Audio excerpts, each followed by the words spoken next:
2021년 3월 4일 목요일 아침에 또 예배자리에 오신 모든 분들 주님의 이름으로 환영합니다. 오늘 사순절 14일째 되는 날입니다. 우리 다 같이 기도하고 예배 시작하겠습니다. 하나님 감사합니다. 오늘도 새 하루와 또 새 생명 주셔서 감사합니다.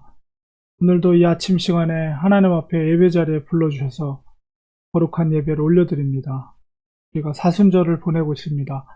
예수님의 공생애를 따라가면서 주님의 말씀과 또 기적과 또 하나님의 행하신 일들을 묵상하면서 주님을 더 깊이 있게 사랑하고 주님의 뜻대로 살기를 원합니다. 이 시간에 은혜를 베풀어 주시고 오늘도 주님께서 주시는 귀한 말씀 은혜 받게 하여 주시옵소서. 예수님의 이름으로 기도드리옵나이다. 아멘. 이 시간에 우리 찬송가 285장 다 같이 찬송 올려드리겠습니다.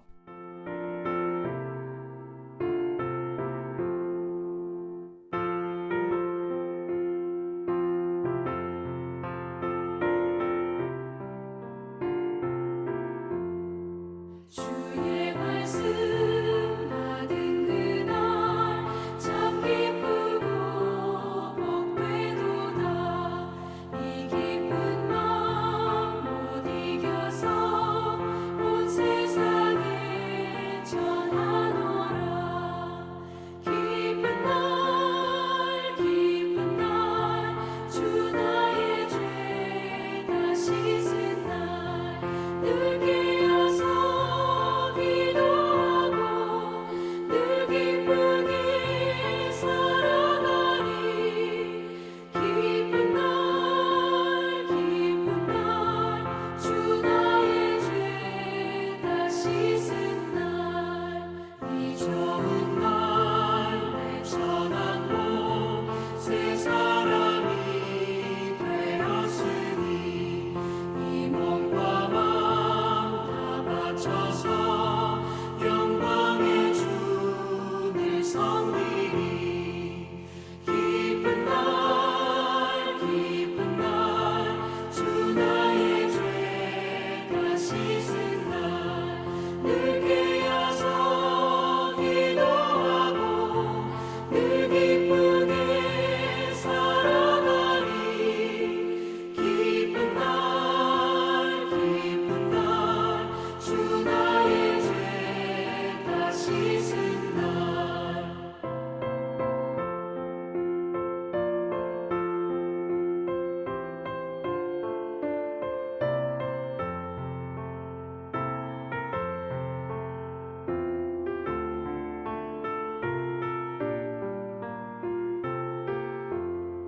새 사람 된 그날부터 평안한 마음들이 있어서 이 복된 말 전하느니 나의 본문 삼았도다. 기쁜 날 주 나의 죄 다 씻은 날 늘 깨어서 기도하고 늘 기쁘게 살아가리. 기쁜 날 주 나의 죄 다 씻은 날.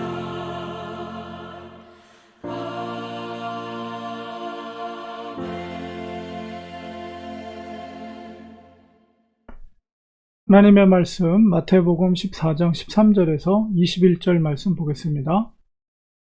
예수께서 들으시고 배를 타고 떠나사 따로 빈들에 가시니 무리가 듣고 여러 고을로부터 걸어서 따라간지라.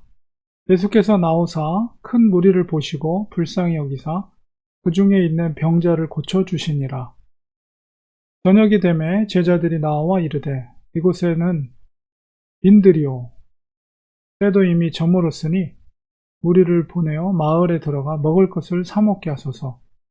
예수께서 이르시되 갈 것 없다. 너희가 먹을 것을 주라. 제자들이 이르되 여기 우리에게 있는 것은 떡 5개와 물고기 2마리 뿐이니이다. 이르시되 그것을 내게 가져오라 하시고 무리를 명하여 잔디 위에 앉히시고 떡 5개와 물고기 2마리를 가지사 하늘을 우러러 축사하시고 떡을 떼어 제자들에게 주시매 제자들이 무리에게 주니 다 배불리 먹고 남은 조각을 12바구니에 차게 거두었으며 먹은 사람은 여자와 어린이 외에 5,000명이나 되었더라. 아멘.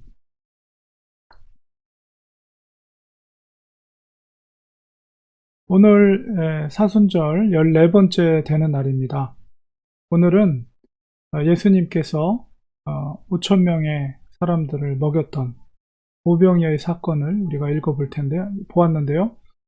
이 오병이어의 사건은 사복음서, 공관복음서, 요한복음서까지 포함해서 4개 복음서 전부 다 이 사건이 기록되어 있습니다. 그만큼 복음서를 기록했던 예수님의 제자와 또 마가, 또 누가 이런 복음서의 저자들이 예수님의 이 사건을 굉장히 중요하게 다루고 있는 것이죠. 오늘 이 사건을 우리가 볼 때 예수님께서 처음 광야에서 시험을 받을 때 마귀가 무엇이라고 했습니까? 바로 40일 동안 금식하셨던 예수님에게 돌덩어리를 떡덩어리가 되게 하라, 이런 요청을 했죠.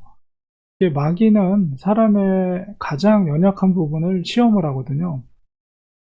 바로 인간 사람에게 있어서 이 먹고 사는 문제야말로 당장의 가장 중요한 문제라고 볼 수가 있어요. 바로 당시 갈릴리 그 지역의 사람들의 하루하루 삶을 보면 굉장히 높은 세금을 냈을 뿐만 아니라 하루하루 살아가는 것이 정말 힘들 정도로 어려운, 이 서민들은 굉장히 힘든 삶을 살았어요. 그러니까 하루 한 끼의 식사를 제대로 한다는 것은 그냥 은혜였던 것이죠. 그런데 지금 이 자리 가운데 많은 무리들이 이미 이제 예수님에 대한 소문이 많이 퍼졌어요. 그러니까 지금 13절에 보면 예수께서 들으셨다. 그러니까 들으셨다는 것은 뭘 들으셨냐면 세례 요한이 이제 순교를 당했던 그 사건이 있고 나서 이제 기록이 되어 있는 거기 때문에 세례 요한의 죽음에 대한 것을 들으시고 이제 그 사건 이후에 많은 사람들에게 예루살렘에게까지 예수님에 대한 소문이 퍼졌고 여러 고을로 많은 사람들이 이곳에 무리가 모였습니다. 그리고 특별히 병든 자들을 그곳에서 치유하시고 또 천국 복음을 말씀하시고 오랫동안 사역을 하시고 말씀도 전하시고 그러면서 이미 해가 저물었고 많은 무리들을 이제 오랫동안 있다 보니까 저녁 먹을 시간이 된 거예요. 근데 사실 제자들의 입장에서 이 많은 숫자를, 그러니까 여자와 어린아이를 제외하고 5,000명이라고 그랬으니까 남자 장정명 5,000명이면 아녀자들 포함하는 10,000명이 넘은 정말 무수히 많은 사람들이 이곳에 모여 있는 거죠. 그곳에서 제자들에게 너희들이 먹을 것을 주라, 예수님이 이렇게 말씀하시는 거예요. 근데 그들이 얻을 수 있었던 음식은 물고기 2마리와 떡 5개밖에 없었어요. 예수님께서는 그것을 가져오라 하시고 그곳에 기도하고 많은 사람들을 앉히고 떡을 뗄 때 너무나도 놀라운 기적이 일어났죠. 물고기 2마리, 떡 5덩어리가 그 10,000명이나 넘는 사람들한테 나누면 나눌수록 계속 풍성해지는 거예요. 거기 있는 10,000명이나 넘는 사람들이 다 배불리 먹었다. 20절에 보니까 배불리 먹고 심지어 남은 음식이 12바구니에 차게 되었다. 너무나도 놀라운 사건이죠. 그러니까 이들이 다 배불리 먹었어요.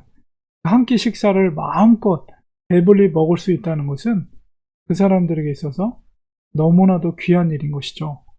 오늘날 우리와는 비교할 수 없는 정말 어려운 삶을 살고 있는 서민들이에요. 그들에게 정말 풍족하게 먹을 것을 공급해 주었습니다. 그러니까 이 오병이어의 사건은 일종의 하나님의 나라, 천국의 모형과 같은 하나님의 나라의 풍성함을 사건으로 나타난 것이다. 이렇게 볼 수가 있습니다. 예수님을 따르는 자, 하나님의 천국에 들어간 자에게 하나님께서 베풀어 주는 풍성함을 이렇게 나타내는 사건이라고 볼 수가 있어요. 특별히 처음에는 물고기 2마리, 떡 5개였는데 다 배불리 먹고도 12바구니가 남았다. 처음보다도 남은 게 더 풍족하고, 성경에서 항상 12이라는 것은 완전한 숫자입니다. 그러니까는 풍성함으로 남은 것이 그렇게 많은 정도로 정말 사람들이 배부르게 먹었다. 이렇게 볼 수가 있는 것이죠.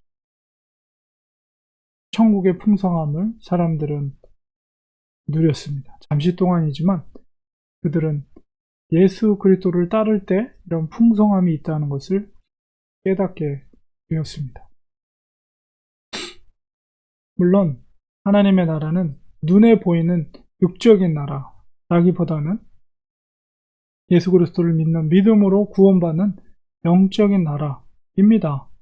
예수님이 세우신 메시아 왕국은 눈에 보이는 다윗과 같은 메시아 왕국이 아니라 바로 하나님께서 대속의 죽으심으로 길을 여신 바로 눈에 보이지 않는 하나님의 나라를 예수님께서 세우신 것이죠. 이 땅에. 네, 그러나 이 오병이의 사건을 통해서 그 육적인 필요를 공급해 주고 바로 그 풍성함을 나타냄으로 인해서 예수님을 따를 때 얻게 될 충만한 영육간의 풍족함을 누리는 그런 사건을 많은 사람들이 체험하게 돼요. 물론 이것을 통해서 예수님을 따르는 사람들이 많이 생기게 되죠. 근데 먹을 것만을 쫓아갈 때는 거기에는 진정한 하나님 나라가 있지는 않죠. 진정한 예수님이 누구인가에 대한 듣고 깨닫는 자만이 진정한 천국을 누릴 수가 있는 것입니다.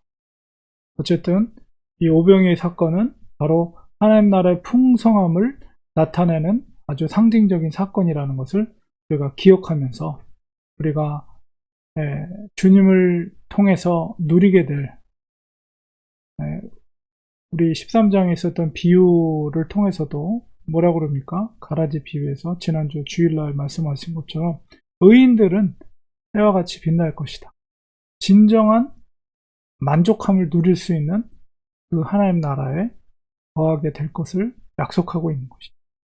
그림자일 뿐이에요. 모형이라는 건 그림자. 실체는 바로 그 말씀을 깨닫고 그 예수 그리스도의 천국을 소유한 자가 진짜죠. 그러나 이 오병이의 사건은 모형과 그림자로서의 그 상징적인 의미가 있는 것입니다. 마치 모세 시대 그 놋뱀을 보았을 때 불뱀에 물린 자가 구원을 얻었던 것처럼 그 상징적인 예수님의 모형이라고 할 수가 있다. 바로 천국의 모형이다. 천국의 풍성함을 누릴 수 있는 것. 우리가 그것을 기대하면서 우리가 이 땅에 살지만 우리가 예수님을 끝까지 쫓을 때 들어가게 될 천국의 풍성함을 우리가 기대하면서 오늘 하루도 기쁨의 하루 되시기 바랍니다. 기도하겠습니다. 하나님, 오병이의 기적의 사건을 통해서 많은 사람들은 배불리 먹었습니다. 육체의 필요를 공급받았을 때 기쁨이 있습니다. 그러나 더 근본적인 것은 우리의 영적인 구원을 이룰 때 누리는 진정한 천국을 소유한 기쁨입니다. 오병이의 기적을 통해서 사람들이 육신적인 배부름의 누림을 얻었다면 진정한 천국을 소유한 자는 우리의 영혼의 만족감을 누리고 궁극적인 주님께서 누리게 될 영광된 자리에 천국에 우리가 거하게 될 줄 믿습니다. 믿음의 눈으로 기대하면서 이 하루하루를 주님이 걸어가신 그 길을 걸어가는 저희들 되게 하여 주시옵소서. 예수님의 이름으로 기도드립니다. 아멘. 시간에 우리 말씀을 기억하면서 우리 같이 통성으로 기도하겠습니다. 우리 기도할 때 예수님의 그 풍성함을 날마다 누리기 원합니다. 우리의 물질적인 만족이 아니라 우리의 영적인 갈급함을 주님께서 채워주셔서 날마다 성령의 기름 붓듯이 부어주시는 그 풍족한 은혜 가운데 거할 때 우리는 감사할 수 있고 만족할 수 있습니다. 하나님 나라의 천국의 그 풍성함을 날마다 소유하고 살아가는 우리가 되게 하여 주시옵소서. 이렇게 기도하기 원합니다. 또한 우리가 힘들고 어려운 시기를 여전히 우리가 걸어가고 있습니다. 이럴 때 더 주님을 바라보고 십자가를 의지하면서 믿음으로 걸어가길 원합니다. 날마다 믿음으로 가길 원합니다. 그리고 아무리 힘들고 어려워도 우리가 이때 주님이 우리에게 맡긴 사명 잘 감당할 수 있도록 도와주시옵소서. 이 시대 가운데 어떻게 하는 것이 예수님의 사랑을 전하는 것인가? 이 시대 가운데 어떻게 하는 것이 그리스도의 향기를 나타내는 것인가? 이런 것을 우리가 늘 주님 앞에 기도하면서 깨달아지는 대로 아무리 어려워도 그 뜻대로 사랑을 실천하고 복음을 전할 수 있는 하나님의 사람들 되게 하여 주시옵소서. 또 우리 교회를 위해서 기도하겠습니다. 우리 교회, 우리 렌추아닌 교회를 사랑해 주셔서 정말 복음을 전하고 필라델피아 같이 칭찬받는 교회가 되게 하시고 성도들 한 분 한 분이 예수 그리스도의 참된 제자로서 주님의 뜻을 이 땅에서 펼칠 수 있도록 한 분 한 분 주님께서 성령 충만하게 지켜주셔서 우리 교회가 작지만 주님 앞에 정말 칭찬 들을 수 있는 교회가 되게 하여 주시옵소서. 또 성도들의 가정과 일터를 위해서 기도해 주시고 몸이 아프신 성도님들 위해서 성도님들, 연약한 성도님들을 위해서 우리가 중보하면서 기도하도록 하겠습니다. 우리 다 같이 통성으로 합심하여 기도하겠습니다.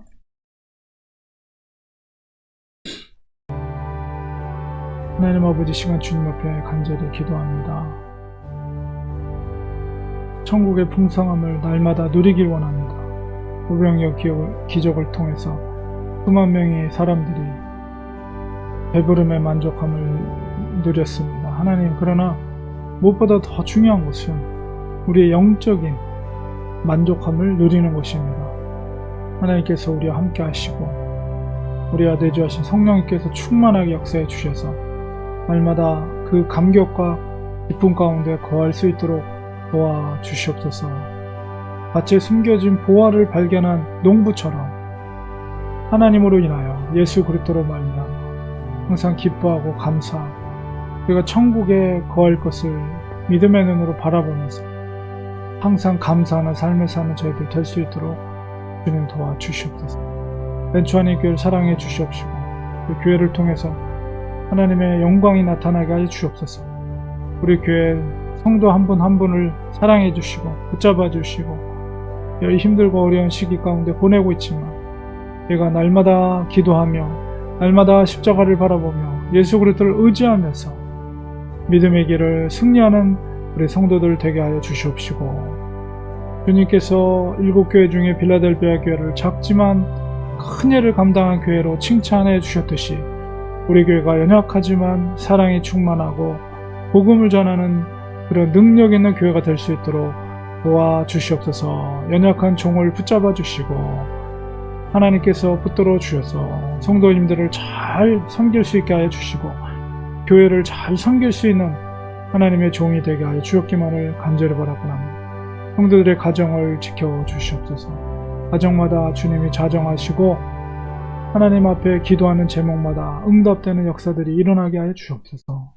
간절히 기도하는 제목들이 하나님 응답하여 주시옵소서. 하나님 아버지, 성도들의 일터를 지켜주시고 또 일하는 현장을 주님께서 지켜주시고 건강으로 붙들어 주었기만을 간절히 바라고 원합나이다. 아버지여, 또 사랑하는 가정의 자녀들을 지켜주시되 우리가 섬기는 하나님, 우리의 자녀들도 잘 섬기게 하시고 하나님을 인격적으로 만날 수 있게 하시고 살아계신 하나님으로 깨달아질 수 있게 하여 주셔서 남아있는 생에 주님의 영광, 주님의 나라를 위해서 쓰임받을 수 있는 그런 자녀들이 될 수 있도록 하나님 도와주었기만을 간절히 바라고 원합나이다. 주님 책임져 주시옵소서. 우리의 생명 아니라 하나님의 소유된 백성임을 고백하오니 아버지께서 책임져 주시고 저희들은 그저 기도하는 역할을 잘 감당하는 부모들이 되게 하여 주시옵소서. 또한 몸이 연약한 성도들을 기억해 주시옵소서. 아버지께서 그 몸의 아픈 부위, 질병 하나님이 누구보다도 잘 헤아려 하실 줄 믿사오니 아버지께서 치유하시고 회복시켜 주시고 아버지께서 건강으로 아버지 일으켜서 해주었기만을 간절히 바라고 원합나이다. 저희들 믿음으로 간구할 때 연약한 몸을 하나님께서 일으켜 세워주시고 붙잡아 주시고 강건케 하여 주셔서 아버지 하나님 다시 한번 일어나서 주님을 위해 아버지 하나님 아버지여 건강하게 주님의 사역 감당하는 하나님의 사람들 될 수 있도록 우리 연약한 성도님들을 붙잡아 주었기만을 간절히 바라고 합니다. 중보하여 기도할 때 하나님께서 회복시켜 주옵시고 지켜주시고 돌보아 주시옵소서. 우리의 기도를 응답하여 주시옵소서. 주의 강산을 바래 주시옵소서. 회복케 하여 주옵소서. 예수님의 이름으로 간절히 기도하옵나이다. 아멘. 우리 축도로 예배 마치겠습니다. 이제는 예수 그리스도의 은혜와 하나님 아버지의 크신 사랑하심과 성령님의 감화 감동 교통하심이 예수 그리스도의 천국의 풍성함을 사모하며 그 뜻대로 그 사명을 감당하기로 다짐하는 그 사랑하는 성도들 머리 위에 그 가정 위에 자녀들 위에 우리가 섬기는 교회 위에 지금부터 영원까지 함께 계실지어다. 아멘. 예배를 마쳤습니다. 오늘도 주님과 동행하시는 성령 충만하고 기쁘고 감사한 복된 하루 되시기 간절히 바랍니다. 내일 또 예배 자리 7시 45분에 뵙도록 하겠습니다. 고맙습니다. 감사합니다.